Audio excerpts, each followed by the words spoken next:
What is good, y'all? Welcome to the Mission Ready Men briefing right here on the SHR Media Network, where masculinity has not been recalled and faith has not been neutered. It is Thursday, January 13th in the year of our Lord, 2026. And this is not just politics. It is spiritual warfare dressed up as progress. We're done pretending. We're done pulling punches, and we are never apologizing. You're not going to get soy lattes and group hugs and safe spaces here, but stick around and you might just find what you're looking for.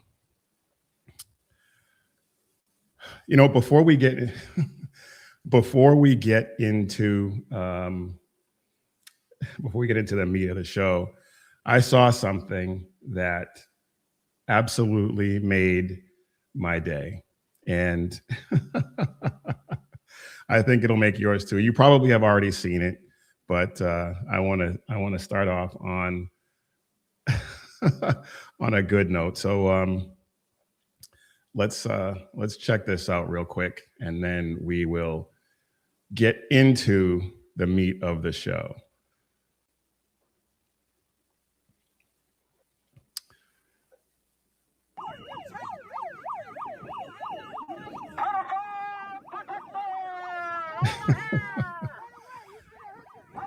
This guy. Keep an eye on that guy in the red coat.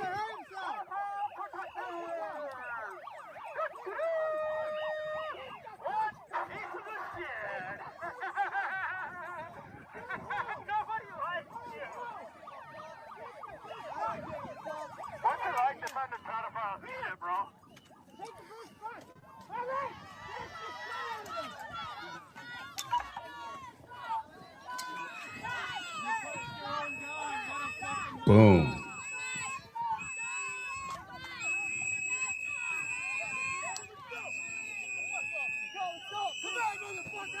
Look at this guy taking off his gloves thinking he's going to do something. Yep, he's going to get knocked out. Oh my goodness.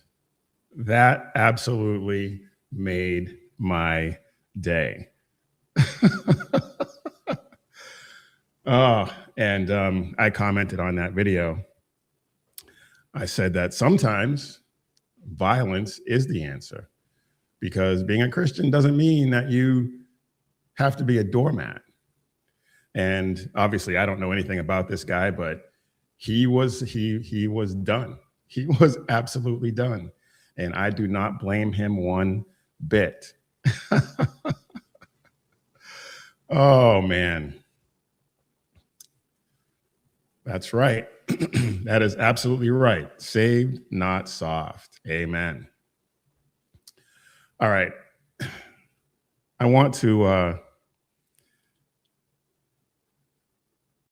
get into this, and we have a lot to get to, and I don't know how much of it I am actually going to be able to get through. But words don't stay words forever. And when rhetoric replaces facts, and when narrative replaces truth, and emotion replaces restraint, people get hurt. And we're seeing that play out right now. And it's not just with this incident in Minnesota. We've been seeing that play out for a while now. But it's happening in Minnesota. It's happening throughout our culture. And it's happening around the world. And it's not left versus right. It's narrative versus truth. It's reality versus fantasy. And that's what happens. What we're seeing happen is what happens when rhetoric turns deadly. So we got a lot to get into, so let's get after it. So we've been talking about the shooting in Minnesota for a while now, and it didn't happen in a vacuum, and It didn't happen by accident. And it's not just the shooting that took place in self-defense, which we've talked about before and we'll probably get into again here later, but it's about rhetoric and it's about escalation and consequences. Now, this woman, Good, I've heard both of the woman's names and I can't remember which one is which. It doesn't really matter. She's dead, and that is a tragedy. But it didn't have to be that way. But she was killed because she was interfering in a large-scale ICE operation and didn't comply. Didn't comply with officers' commands and paid the price when she aimed that car at the agent and accelerated. The shooting immediately, predictably, triggered all kinds of protests, not on the scale that we saw with the George Floyd riots. And we know that's because she was white, and BLM and a lot of Black folks are on record saying that they don't care. It's not their problem. Shocker, right? But I want to take a look at what the mayor, the guy who wishes he was a Somali, Jacob Fry, had to say about this, because this soy boy is just, it seems like he's trying to use this to springboard himself into a higher profile so that he can, I don't know, seek higher office, whether it's higher state office or national office, who knows? But he's playing it up. But let's take a look at this, and then we'll talk about it.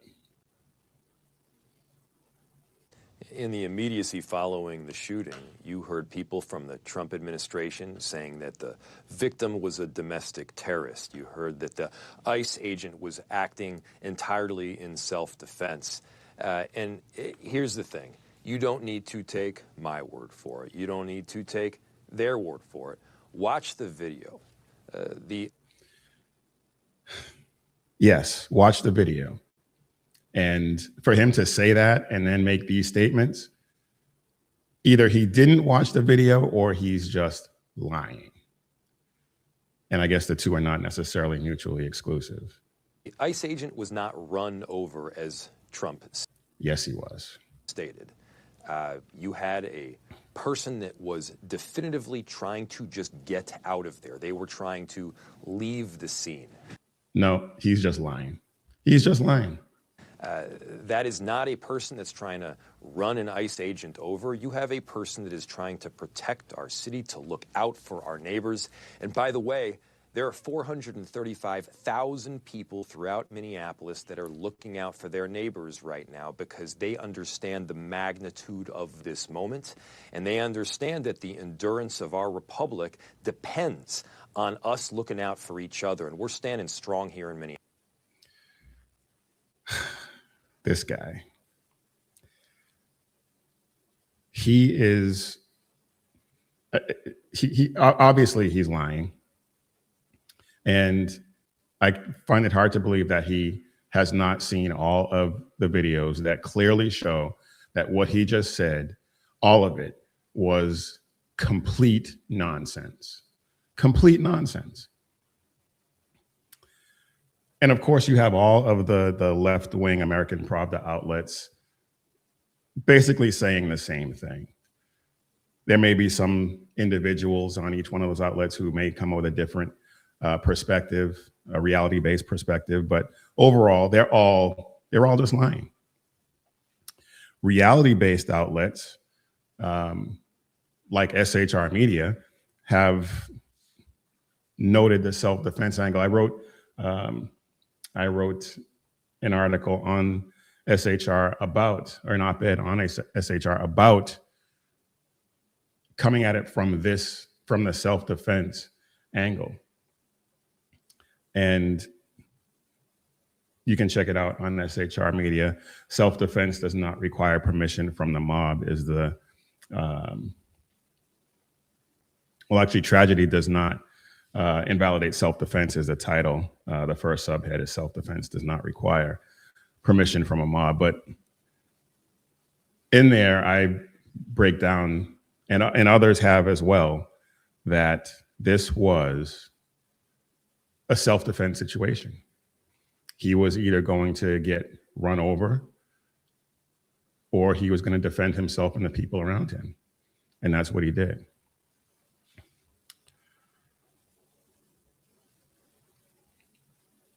The fact is, she was interfering in, and I'm not going to try to relitigate all of this right now, but the fact is she was interfering with a large-scale ICE operation, blocking traffic, making noise, honking her horn, all the stuff that we've all seen in the video. And she is actually defending the worst of the worst. They keep saying that they're going into these neighborhoods and they're just rounding up citizens, rounding up people who weren't breaking the law. But the fact is, they have been targeting the worst of the worst. Bill Malugin, and since he put out this tweet, there have been others in this same ilk that have been arrested. But let's just take a look at some of the people who have been rounded up in this operation. And then you'll see that these are the people that women like Nicole Good and all the people who are defending her, they're defending these people.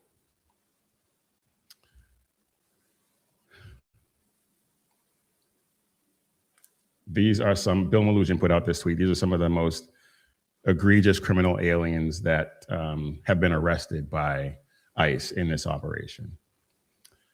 And I'm not going to try and pronounce some of these names, but a Laotian illegal alien was convicted of strong-arm sodomy of a boy and of a girl who had a deportation order since 2018. Now, here's the thing. This is what gets me. These people have been convicted. Some of these people have been convicted of these heinous crimes and served some time. Not enough in most cases. Why were they still here? If they were illegal aliens, convicted of some of these crimes, and served time, why, when they were released, weren't they put directly on a plane and shipped out of here? Why were they allowed to roam the streets? That question has been rattling around in my head since I saw. This makes no sense.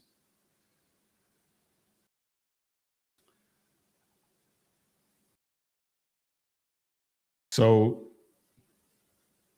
we have one Laotian convicted of sexual assault. 2,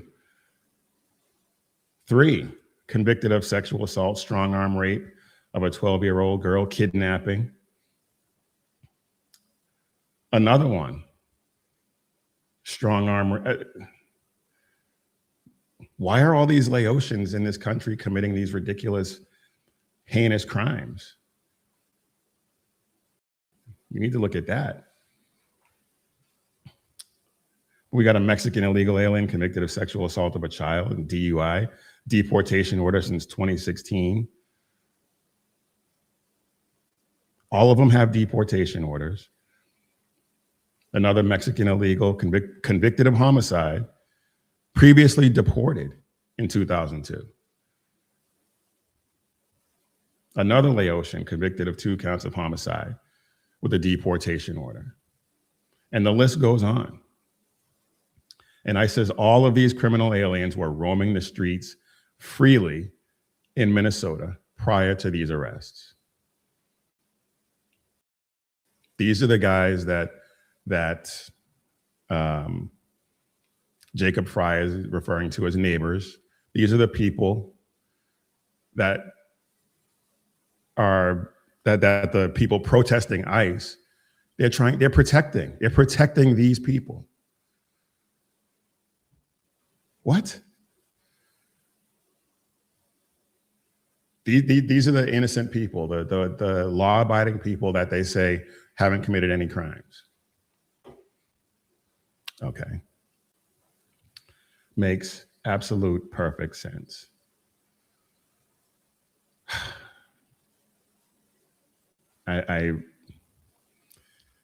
These people are ridiculous, absolutely ridiculous. But what's happening when they engage in these protests, and when people like Jacob Fry and Keith Ellison and all the rest of them, and even the celebrities, which we're going to get to in a little bit, when they engage in this kind of rhetoric, they escalate conflict between the federal agencies, the federal law enforcement, and the people. And this type of thing sets a precedent for future enforcement operations. And it creates incentives for confrontation. Because, I mean, we're seeing that all over the place.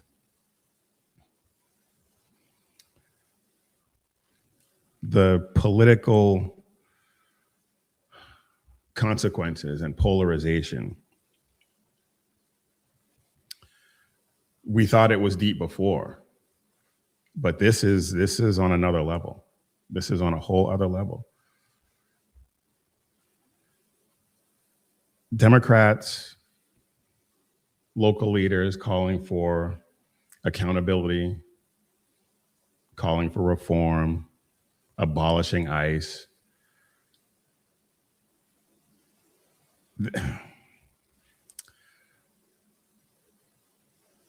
The bottom line is they hate America. They hate America and they hate you. There is no other explanation for why they would want to limit and curtail ICE's operations from rounding up these people. What other explanation could there possibly be? Well, apparently, Keith Ellison has an explanation, and he filed a lawsuit against ICE, and this is a long clip, but I want to play some of it because this is where it gets good. And I'm so honored to be joined and in partnership with the city of Minneapolis under the leadership of my friend Jacob Fry, and the city of St. Paul under the leadership of Mayor Herr, who is also a dear friend of many years. We've come together, and we're here to announce a lawsuit we're filing against the United States Department of Homeland Security to end the unlawful, unprecedented surge of the federal law enforcement agents into Minnesota. Because this has to stop. It just has to stop. We allege that the obvious targeting of Minnesota for our diversity, for our democracy, and our differences of opinion with the federal government is a violation of the Constitution and of federal law. We allege that the surge, reckless impact on our schools, on our local law enforcement is a violation of the 10th Amendment and the sovereign laws and powers of the Constitution grants to states? This guy is a lawyer, allegedly. And he actually is arguing that what they're doing is a violation of the 10th Amendment. There is a huge problem with that. A huge problem with that. The problem is that one of the problems is that immigration is an explicit power. Immigration enforcement is an explicit power of the federal government. The Constitution assigns naturalization, border enforcement, foreign relations and regulations to the federal government, not the states, which is where Article 6 of the Constitution comes in, the Supremacy Clause. Federal law is the law of the land. And when state law conflicts with federal law, the federal law wins. Period. State laws, policies, local laws must stand down when they conflict with federal authority. Simple as that. The 10th Amendment reserves powers not delegated to the federal government. Immigration is delegated to the federal government. Therefore, enforcing immigration law is the responsibility of the federal government. So the 10th Amendment doesn't apply. Just because they don't like a particular law being enforced by the federal government, too bad, so sad. You don't like it, change it. Elect people to change it. But the fact is, we saw what happens when immigration just runs completely amok during the 4 years of the Biden administration.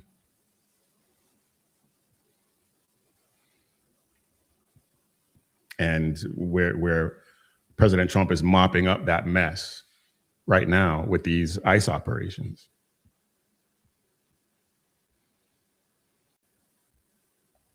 So good luck with that lawsuit, but I don't see it going anywhere.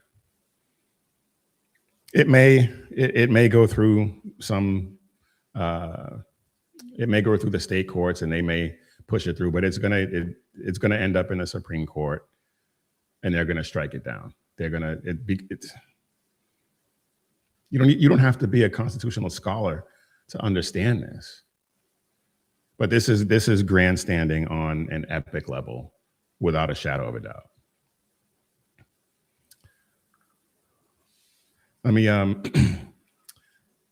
the chat's been pretty lively this morning. Rowdy Rick Robinson is in the chat. I know he's listening, but so thank you for being here, Rick. I appreciate it. BZ is in the chat. Thanks for being here, BZ. B is in the chat. And yeah, you're right, BZ. I think it may even be over 90% involved simply being against President Trump. Absolutely. It's reflexive. If he said the sky was green, or if he said the sky was blue, they would say the sky is green. He could be influential in curing cancer, and they would say, well, cancer is a good thing, so we need to keep it. It's that pathological and reflexive with these people. Speaking of pathological and reflexive, I mentioned celebrities. And celebrities have latched onto this issue before investigators reached any conclusions, before an investigation even really started. The so-called celebrities in Hollywood didn't even, these people, I hate even really talking about them, but it's kind of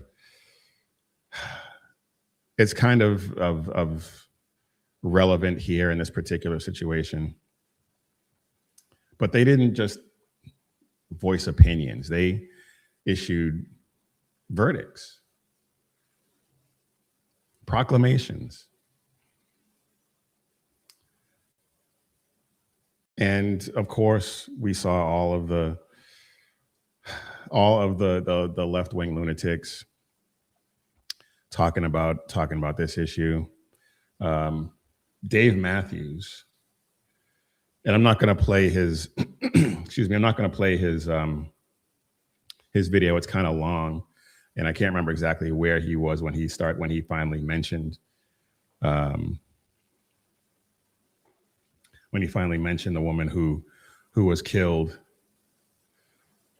But just take a look at this picture on Breitbart and you'll get it.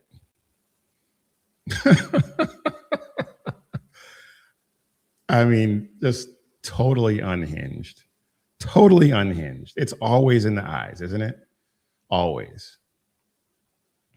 And I actually used to be somewhat of a fan of Dave Matthews. He wasn't like my favorite band or whatever, but I mean, I actually enjoyed some of his music. But this dude is nuts. Look at that. Look at that. So you can just imagine what his rant on social media said. But Leah Thompson is another one. She posted this emotional video claiming that ICE just is allowed to go around shooting people for no reason. So let's take a look at this. Hey guys, I'm from Minneapolis, so, this one hits a little close to home. And I'm fucking pissed. Why do people think that they can just go in and fucking shoot up people for no reason? And then get away with it? Like, what is this? What's happening? It's really easy to feel angry, to feel afraid, to feel helpless. If you're not interfering in law enforcement operations, you have nothing to be afraid of. She didn't get shot for no reason. And this is another one who probably didn't see any of the videos, is just reflexively upset because Trump won and federal law enforcement is actually enforcing federal law, something we know they hate. And she's just reflexively spewing nonsense on social media and getting clicks and getting likes and all the rest of it. Nowhere acknowledging that there could be some facts in dispute, that there could be some things that would negate her claim, not acknowledging the fact that there's an ongoing investigation, and not even considering legal standards when it comes to use of force. And that's I absolutely love that. I absolutely love seeing these people post about what the cops should have done when they have absolutely no training, probably never handled a weapon before, never wore a badge, never had any kind of training whatsoever when it comes to use of force. And yet they're saying he should have just stepped out of the way. I mean, come on. I'll never forget that this was probably 10 years ago now, maybe even longer, when there was an issue. I forget exactly what the incident was, but there was an issue, and a reporter actually did some journalism, and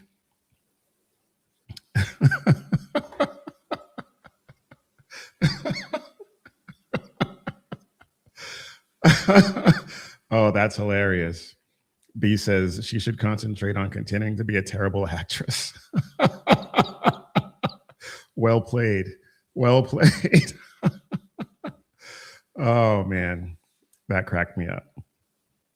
But there was an incident that prompted this journalist to actually do some journalism and seek out law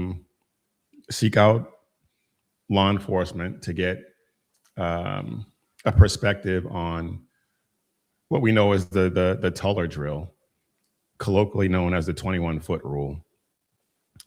And he went through the training of when to draw your weapon when dealing with someone who's coming at you with an edged weapon. And by the end of it, he was like, wow, I had no idea. Yeah, you had no idea, and now you do. And the same thing with this. These people are saying he should have stepped out of the way. He was within, what? Generously say 2 feet, probably closer than that, when she accelerated and hit him. And he's just supposed to jump out of the way on an icy street because her tires were spinning. On an icy street, he could have slipped and ended up under the car. I mean, these armchair cops who have absolutely no idea what they're talking about just really annoy me. But anyway, back to the celebrity nonsense. And I'm going to try and speed run through this because it's really annoying. But the Golden Globes took place. I had no idea it was happening, but it happened over the weekend. And of course, every one of those celebrities, they were wearing this stupid pin, be good, in reference to Renee Good, who was the one who got shot. But what does that mean, be good? Does that mean be like her and try to run over ICE agents? Someone could take it that way. I do. Because these idiots who recite lines for a living, they have no idea what they're talking about. They all have security. They don't have to worry about being accosted by any of these illegal aliens. They don't have to worry about any of that. They live in gated communities with security. But we're supposed to just deal with it.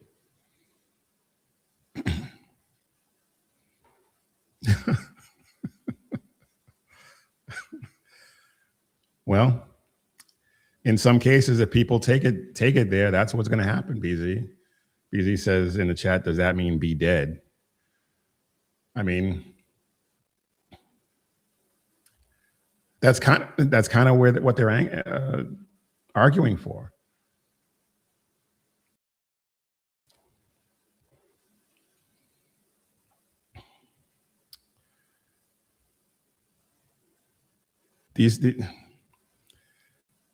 This is what happens when emotion replaces evidence.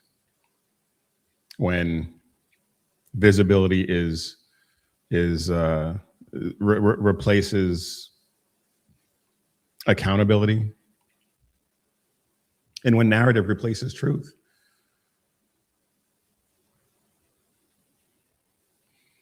When celebrities issue their verdicts on the red carpet like that, it's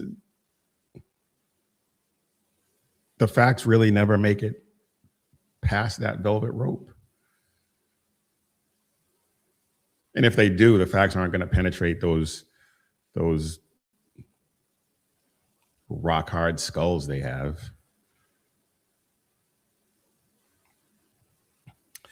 And the reason why this matters, the reason why this matters is celebrities, I don't want to say for good or ill, because it's obviously for ill, hold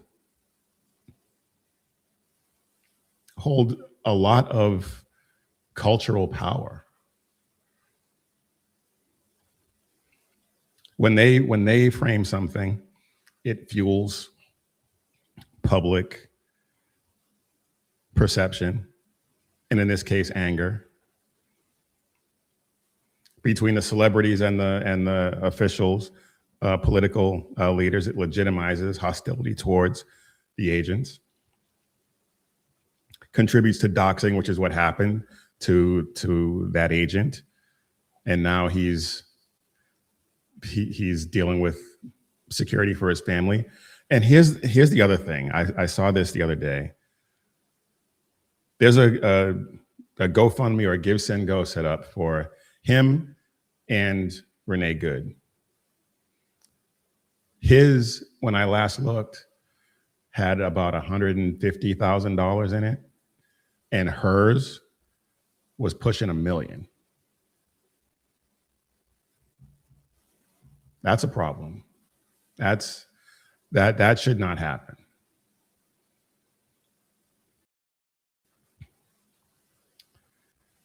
So that's just a little sidebar I wanted to get out there.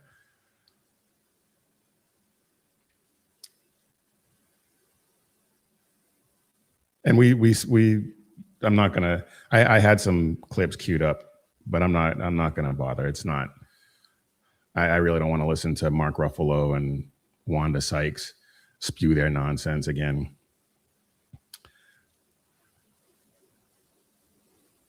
Award shows for the better part of the last, I don't know, 30, 40 years have been increasingly political. We know this.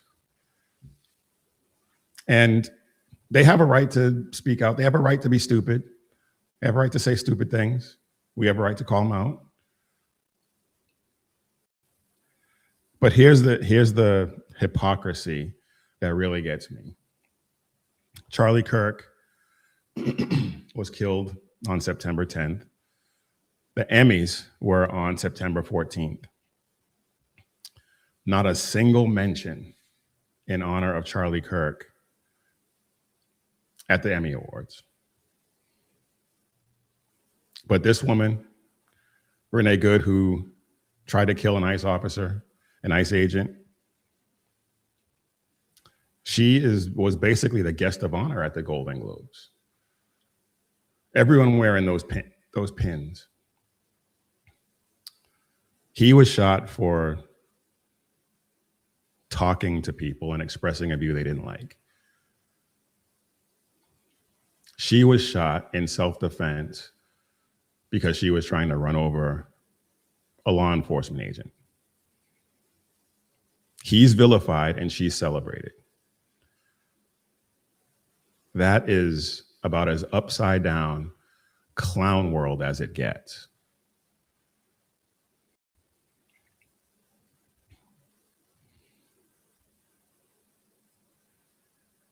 And when you have the influence of these so-called celebrities, and they have the platform to influence the framing that people adopt, consequences are sure to follow. And if you don't believe me,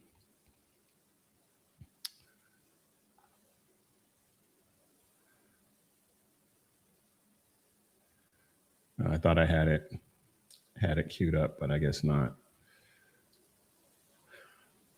there are a couple of videos I do want to show you. So let's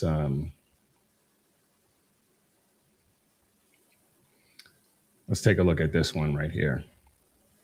And there's another one after that I want to get into.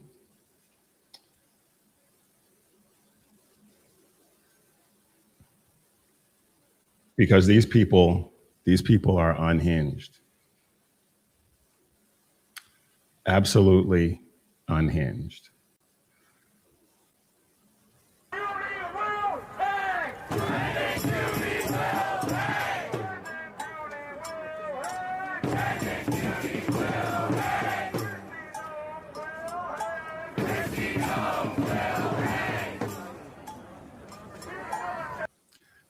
They were saying Kristi Noem will hang. This was a protest in New York City. And later on, they say, save a life, kill an ICE. These people have absolutely lost it. So when I say that they basically give permission to these people with their rhetoric to act like this, this is the consequence. And then there's this guy.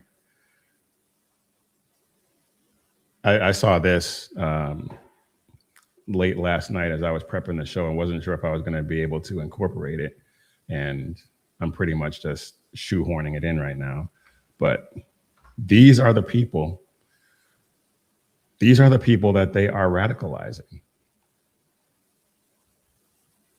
Fucking show up with guns to face you guys. It's fucking time for an armed resistance against the United States of America. That sounds an awful lot like Civil War. This is done. We're done. You're fucking murderers. You shot a woman in a wheelchair. We need to fucking come back with fucking weapons. Go to the gun store, get a gun.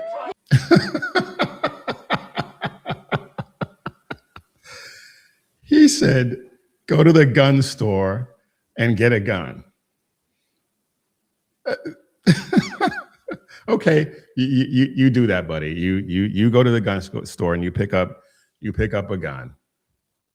Even though after this display, and I believe this guy actually has a criminal record. Oh, look at him standing on an American flag. But he said, go to the gun store and get a gun and then come back. Okay, you do that. You do that, buddy.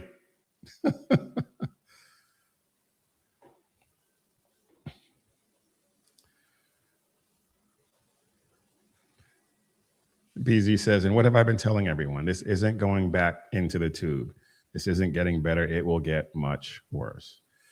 And you know what, BZ, you're right. And I, for a while, was in the camp that it won't reach that pitch. It won't get to that point. I thought cooler heads would prevail and things would calm down, but at this point, I gotta agree with you. I gotta agree with you that something dramatic, bloody and violent is gonna happen. I don't know if it will actually devolve into a full-scale civil war, but it's gonna get ugly. It is going to get really ugly and really bloody.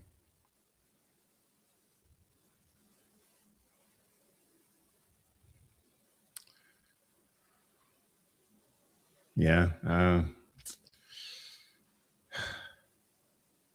There was a time when I would have said, absolutely not, BZ. There was a time when I would have said, nope, not going to happen.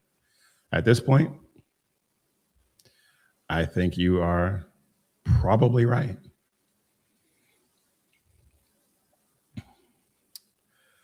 All right.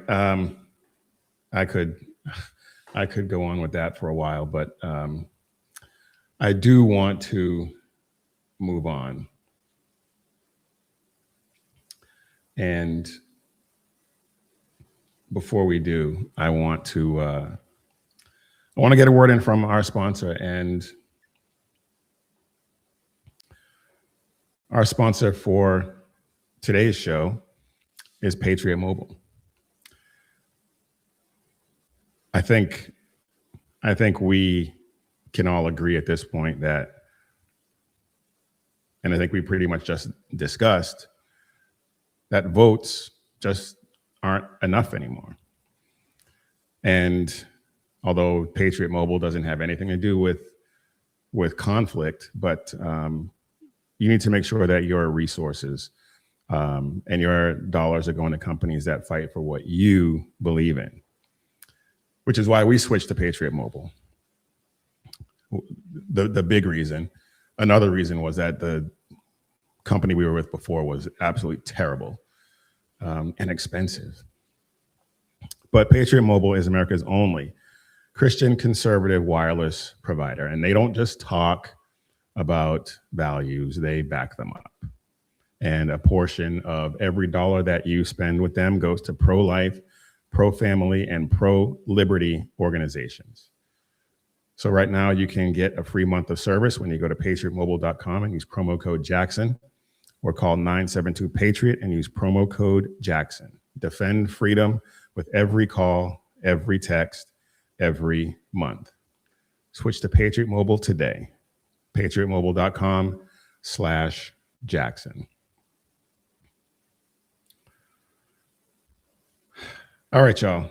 I am Big E, and you are watching or listening to the Mission Ready Men Briefing right here on the SHR Media Network, where you can catch my good friend Sackhead Sean with the Edge of Liberty every Monday and Wednesday at 11 p.m. Eastern, 8 p.m. Pacific. The Reaver of Common Sense with Jersey Joe every Monday and Friday, 9 p.m. Eastern and 6 p.m. Pacific.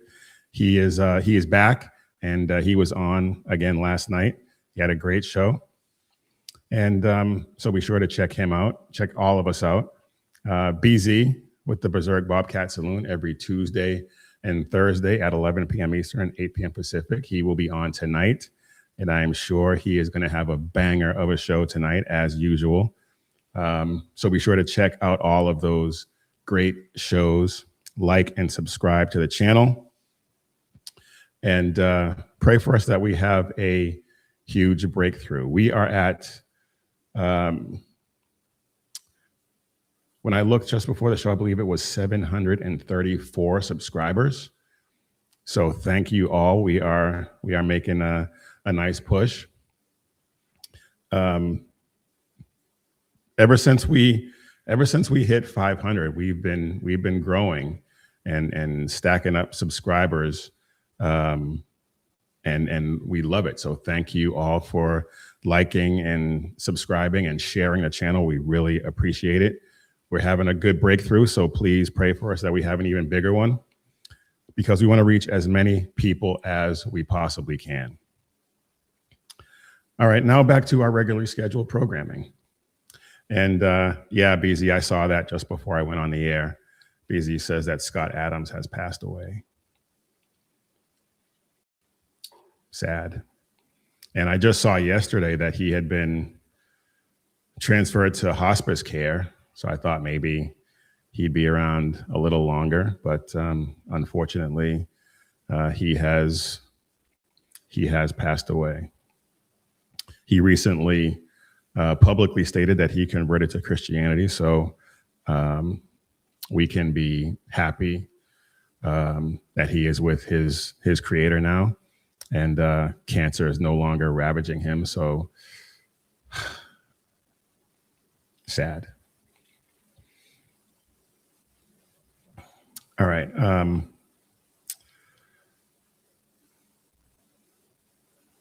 Let's get into this, because how much time we got?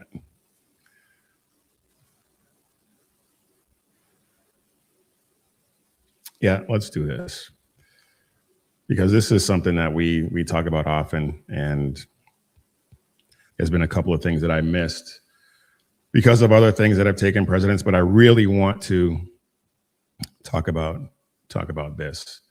And maybe we'll speed run through it because I got a few other things I want to get to. The Islamization of this country is in full swing. And it didn't come with guns and swords and beheadings. Well, there were some beheadings. But it's arriving with resolutions. This is about political power, policy, and conquest. Institutions throughout state and local government have been captured.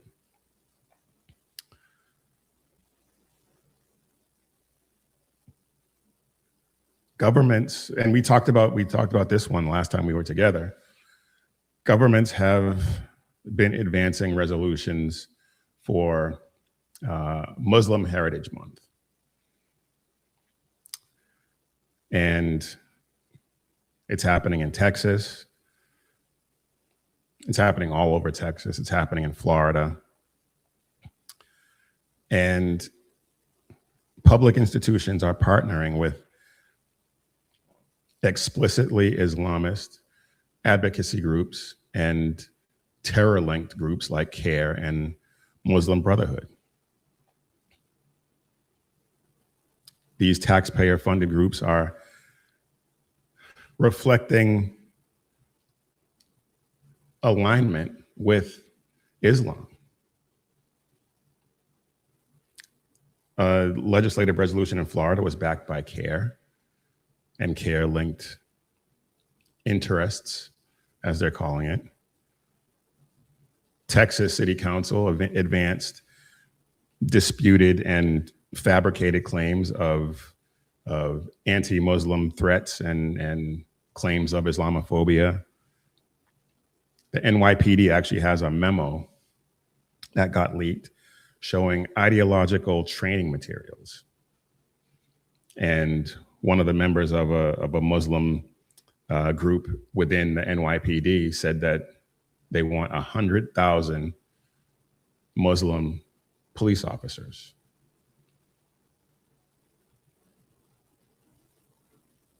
And you have professional networks, doctors forming explicitly Islamic organizations. Doctors have formed a network, I believe in Florida, that are Sharia compliant. Whatever that means when it comes to medical care, but it's ridiculous. But in Florida, the legislature passed a Muslim Heritage Month resolution. And of course, groups like CARE and groups affiliated with CARE and the Muslim Brotherhood have praised this outcome. Of course they have.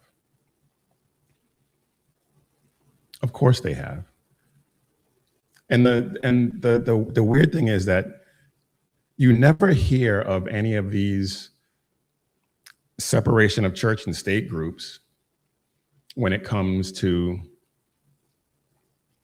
Islamic groups taking over and spreading their message throughout government. Crickets, you don't hear a peep. Why do you think that is? We'll get into that in a minute. Yeah, BZ, of course, Dearborn, Hamtramck, and yeah. Not only cowards, but I think a lot of them are, like I said, captured. They love the money. They love the money, and I'm going to talk about that here in a second too.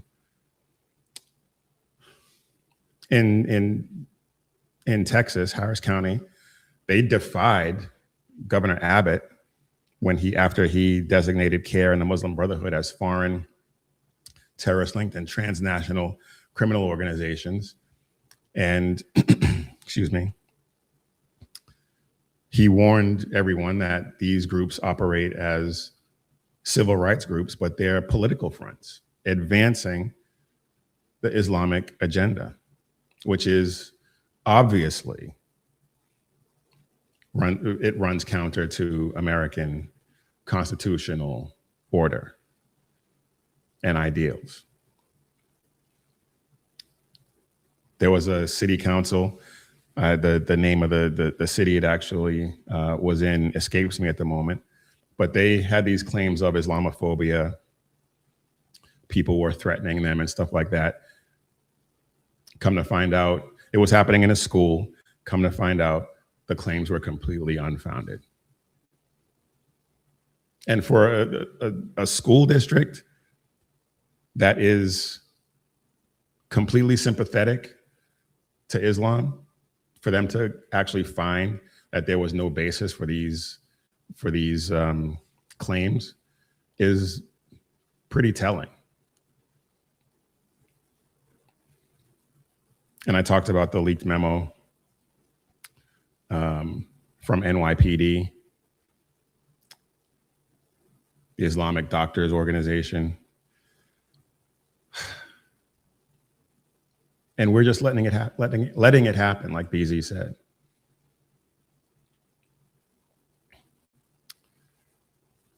These Islamist extremist movements, well, Islam puts no distance, there is no different distance between their faith and governance, because Islam is a political framework. It's a cult, it's a religious cult, but it is also a political framework designed for conquest. And they worm their way in. They feign compliance. They feign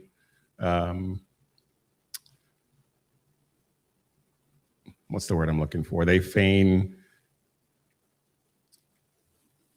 integration. But they know that as soon as they get their little tendrils in and they start gaining some influence, their population starts to grow, then they start to target these institutions, because they know that Americans fear being called bigots. They fear being called Islamophobes. They fear being called any kind of ist or phobe. Istophobic, phobophobes, as Bongino used to say. And he's actually going to be back on February 2nd, by the way. And they know that Americans have no frame of reference in history or religious literacy. They know this, and they exploit it well.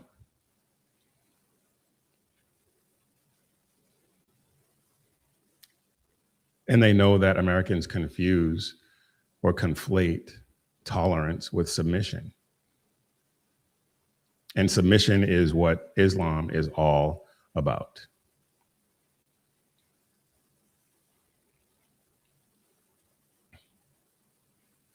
So what's happening is the government is endorsing this madness, which lends legitimacy to it.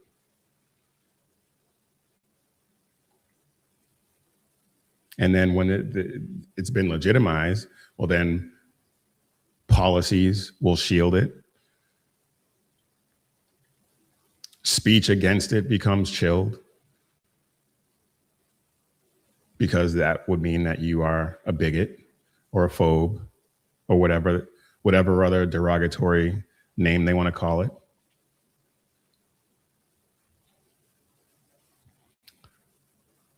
And it can't be criticized. We see this everywhere. You can't criticize Islam without being called something along those lines.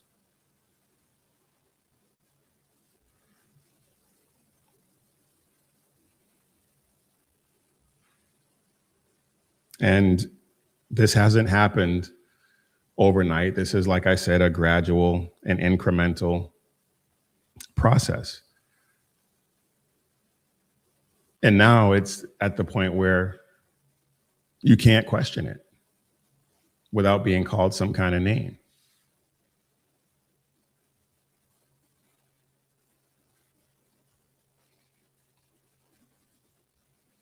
Representation, they claim representation is the big buzzword these days. Everybody wants representation. You can't have a TV show without having a few Black people, a few homosexuals, at least one trans person, one gender diluted person.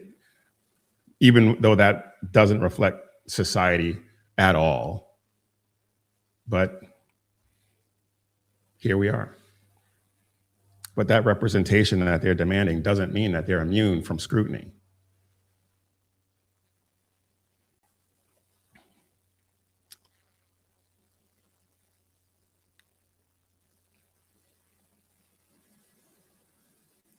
You can't defend religious liberty while at the same time endorsing Islam. Can't be done. Well, why can't it be done? Well, it can't be done because Islam does not allow for religious liberty. There are countless videos all over the internet of these imams talking about how Islam is going to take over, how Islam is going to be in every household. Well, how is that going to happen? It's going to happen because all you have to do is look at places where Islam has taken over. You convert to Islam or you die. If you can afford to pay a jizya, the tax, then you can do that. But that eventually that's going to run out, and you're either going to have to convert or die.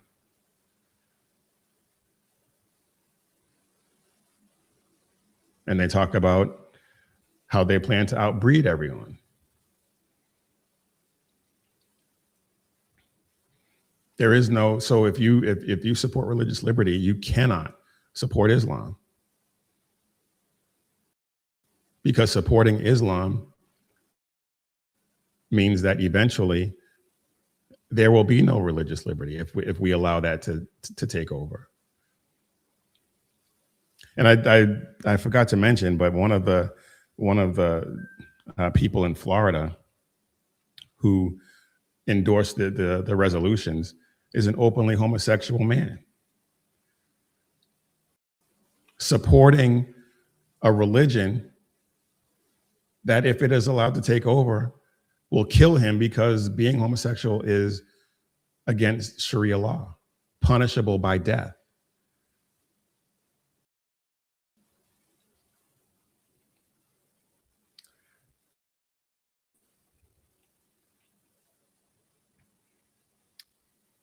In a free society, religious liberty is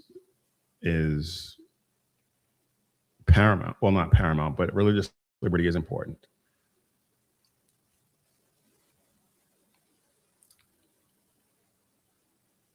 But the bottom line is this: Islam is completely, and I say this all the time, completely incompatible with civilized society. It's a barbaric cult and a regressive political system.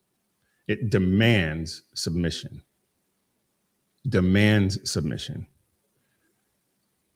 Now, would I like to see everyone become a Christian? Absolutely. I absolutely would love to see that. But Christianity recognizes that God gave us free will. And I love you enough to tell you that if you believe in your heart and confess with your mouth that Jesus Christ is Lord, you will be saved. But if you disagree and choose not to do that, I'll pray for you. And that will be that. Muslims tell us, like I said all the time, that Islam will be in every house, not because they can make the case that their God is the truth. But because in their system, you either convert or you die.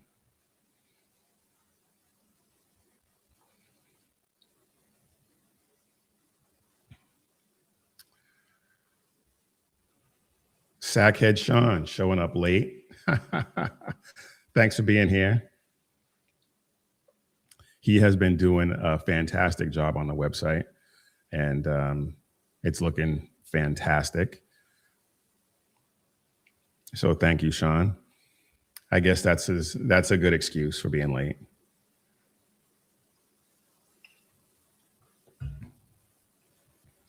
All right. Let's see.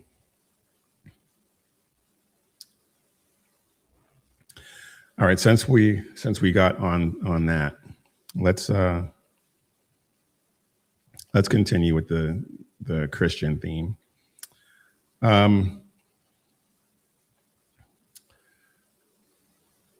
Another thing I wanted to talk about is that when we talk about the left and the things that they when we talk about the left and the things that they advocate for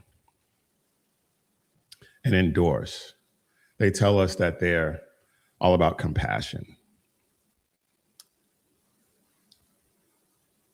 But that's a lie. That's a lie. We all agree, left or right, we all agree we should care for the poor, the oppressed, orphans, widows, people who can't take care of themselves. But the question is, who takes the responsibility?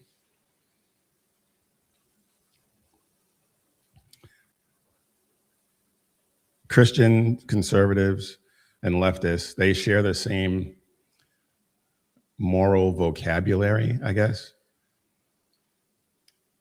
But how that morality is built, the architecture on that is completely different.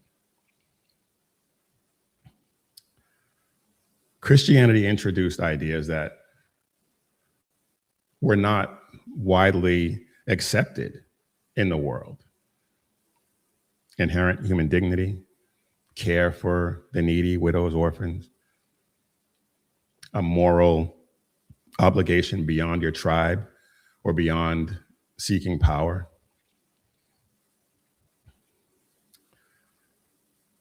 James 1:27 says, religion that is pure and undefiled before God is to visit orphans and widows in their affliction. The left didn't invent these values, no matter how much they want you to believe that they did. They inherited them from Christianity without acknowledging that that's where they came from. And these days, outright rejecting Christianity.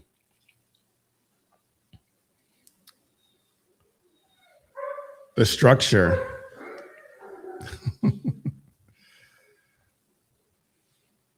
I think somebody's delivering something. In the Christian model, individual responsibility, personal responsibility is paramount. In the leftist model, it's government first. In the Christian model, it's family. And in the government model, it's redistribution over responsibility. In the Christian model, it's the church. And in the government model, in the leftist model, policy, government policy replaces conscience. In the Christian model, there's community and covenant. And in the government model, in the leftist model, bureaucracy replaces that.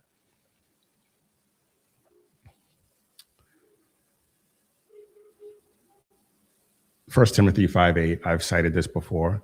If anyone does not provide for his relatives, and especially for the members of his household, he has denied the faith and is worse than an unbeliever. The Bible assigns responsibility before it authorizes redistribution. Charity is important, yes, but you have to take care of your own first. And that brings us to the Great Society. The Great Society promised these moral outcomes without any covenant. It promised the same outcomes that Scripture actually supports. But they removed fathers. They dismantled families and rendered the church insignificant. It, as I said, replaced covenant with bureaucracy. They tried to build something that Scripture explicitly provides for, while rejecting the scriptural basis for it.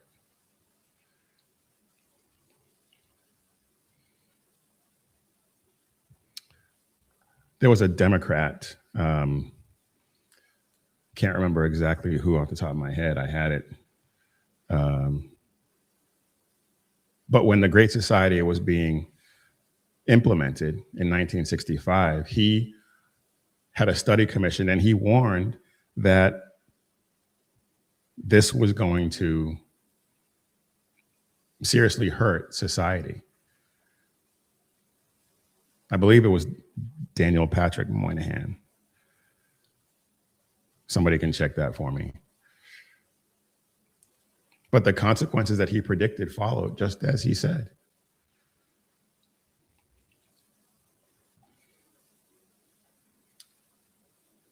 Poverty went through the roof. The exact thing that it was supposed to alleviate. Fatherlessness exploded. Welfare exploded.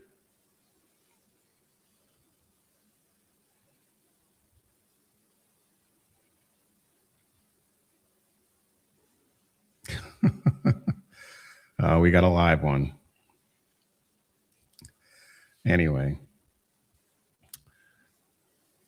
the strongest predictor of societal collapse is the absence of fathers. And the Great Society, they programmed that. They built that. Scripture tells us that fathers are foundational. Proverbs 20, verse 7 says, "The righteous man walks in his integrity. His children are blessed after him." There's a through line there. Scripture connects integrity, fatherhood, and generational blessing.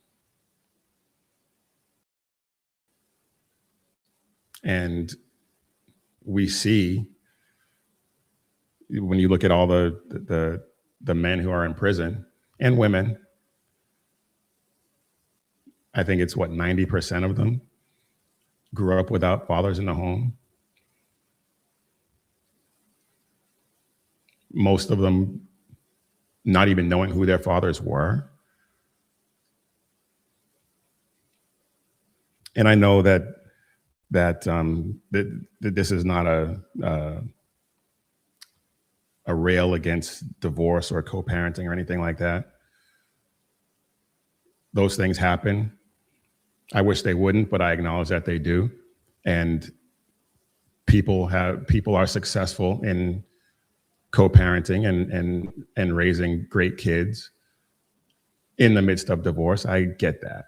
I acknowledge that. I'm talking about the the idea that was instilled with the Great Society that fathers were unimportant, that fathers were unnecessary, beyond the obvious.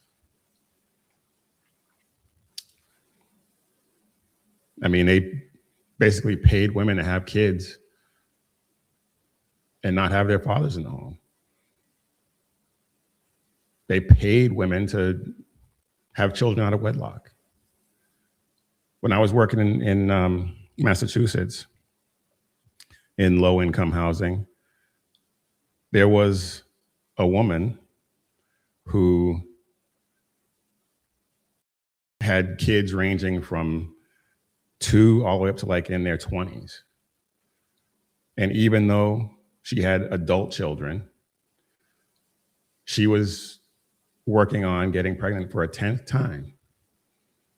Because in the state of Massachusetts at that time, that may have changed, but in the state of Massachusetts, if you have 10 kids, you don't have to pay taxes on your welfare benefits. And that was her goal in life. How sad is that?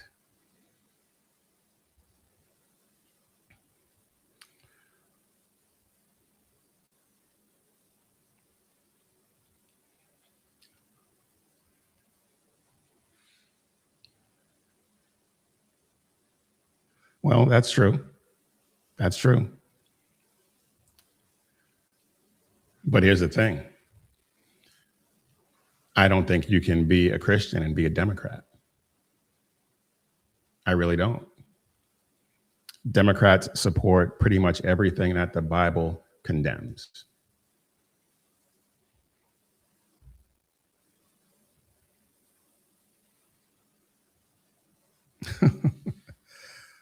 Chat's getting a little spicy. I love it.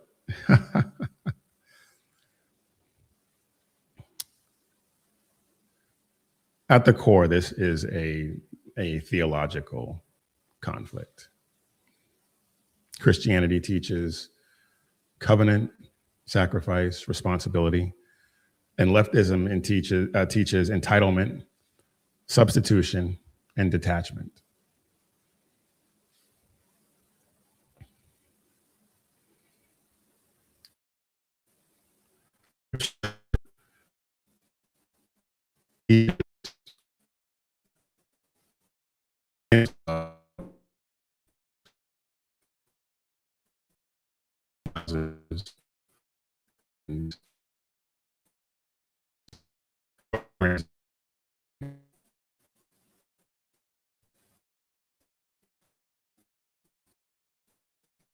But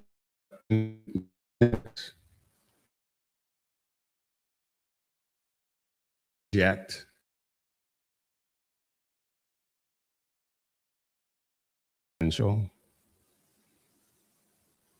things can change, and things can change quickly.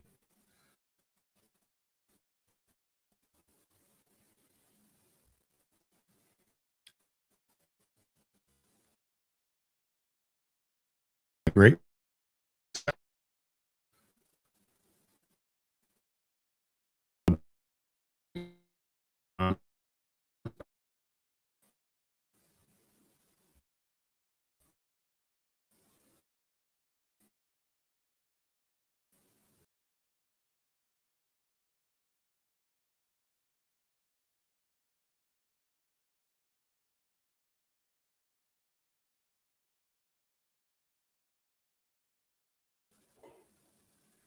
I'm not sure what just happened there. I apologize.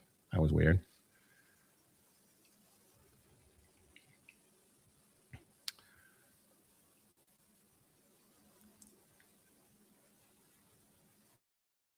I'll just close with this.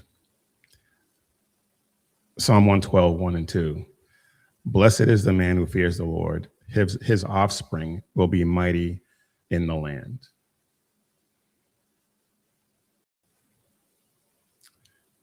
The Great Society, the left in general, made fathers optional. God never did. So when we look at the state of society, whether you're with the mother of your children or not, if you're in your children's lives, fantastic. If they can see you as a man of integrity, if they can see you as a man who provides for them and protects them, then you are way ahead of the game, way ahead of the game. And if you're a Christian man on top of that, all the better.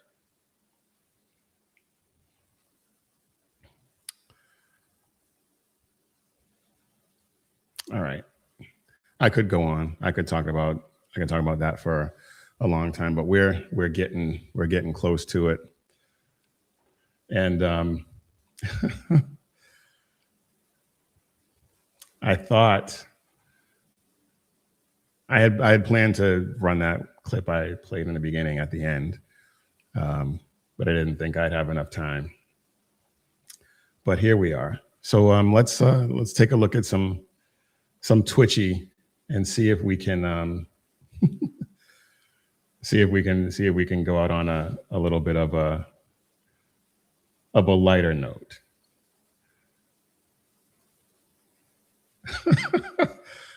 Okay. We talked about celebrities and Mark Ruffalo, and apparently he said something really, really stupid. So let's take a look and see what the Hulk had to say. Dumbest scrote in Hollywood, Mark Ruffalo weeps about Trump terrorizing him as an American, and oh boy. Rita Panahi, if you don't watch Rita Panahi and Lefties Losing It on Sky News, you are missing out. She says, Mark Ruffalo is the dumbest scrote in Hollywood.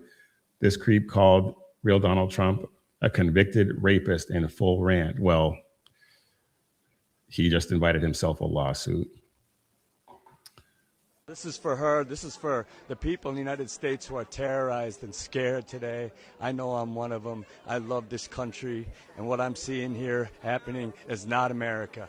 It's not. Mark, why do you feel that this platform is still useful to spread a message like this? Listen, I want to pretend like this. I want to be here to celebrate, and I am here to celebrate, and I'm proud to have a Golden Globe nomination. But also, this is not normal anymore. And so I don't know how I could be quiet. And I'm feeling a little sick, so it's hard to BS. Oh, stop.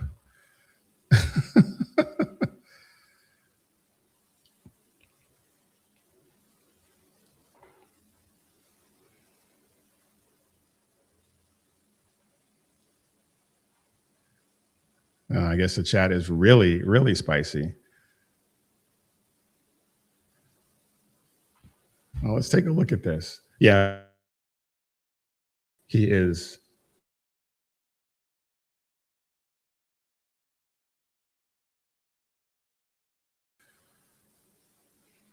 So let's see what's going on in chat before we get out of here.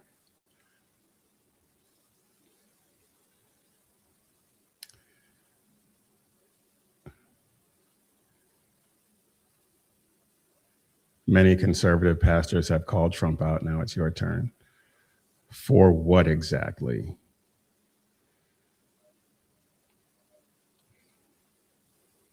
Sackhead Sean responded, which ones and for what? Yep. Hold everything and everyone accountable. If not, get out of the pulpit and go into politics. What are you talking about? I'm not in a pulpit.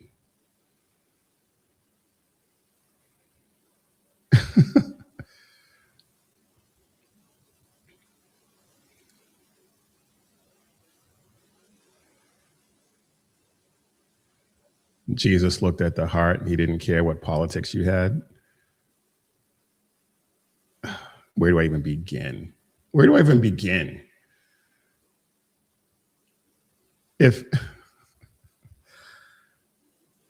I'm guessing that was in response to when I said you can't be a Christian and be a Democrat. Jesus would absolutely care if you killed a child, if you killed a baby in the womb. He absolutely would care. And that is the political left.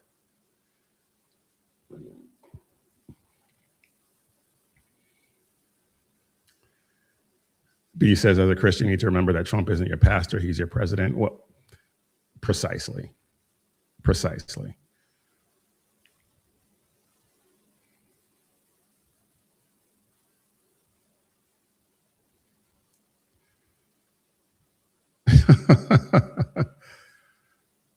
Reality hasn't visited you at all. Apparently, being a Christian doesn't mean, being a Christian doesn't mean you're weak and stupid. Yeah, exactly.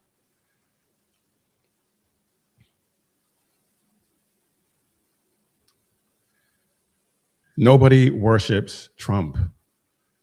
Nobody sane worships Trump. And if you watch me at all, you know that I have many criticisms of Trump. The only cult mentality is on the left.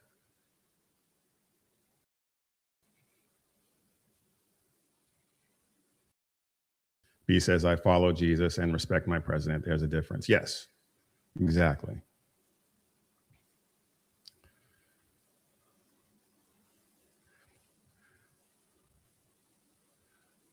Luna. I'm going to refrain from continuing that. But she says Biden was bad, so is Trump.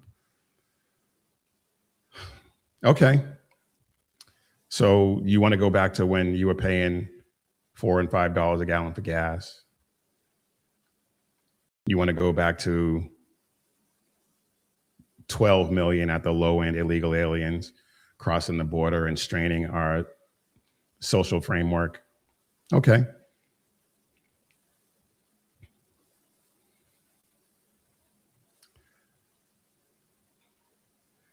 Pure idolatry. What are you talking about?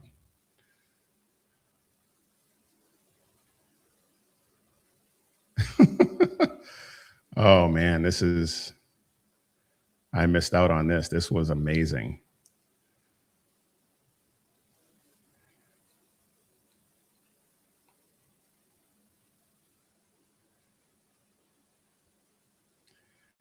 It's all politics. This is a political show coming at it from a Christian perspective. If you don't understand that, I don't know what to tell you.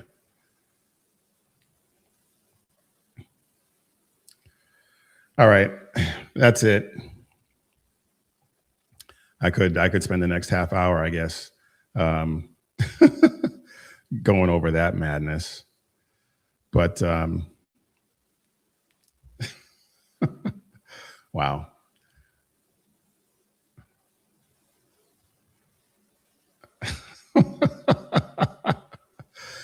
Oh, get them, BZ.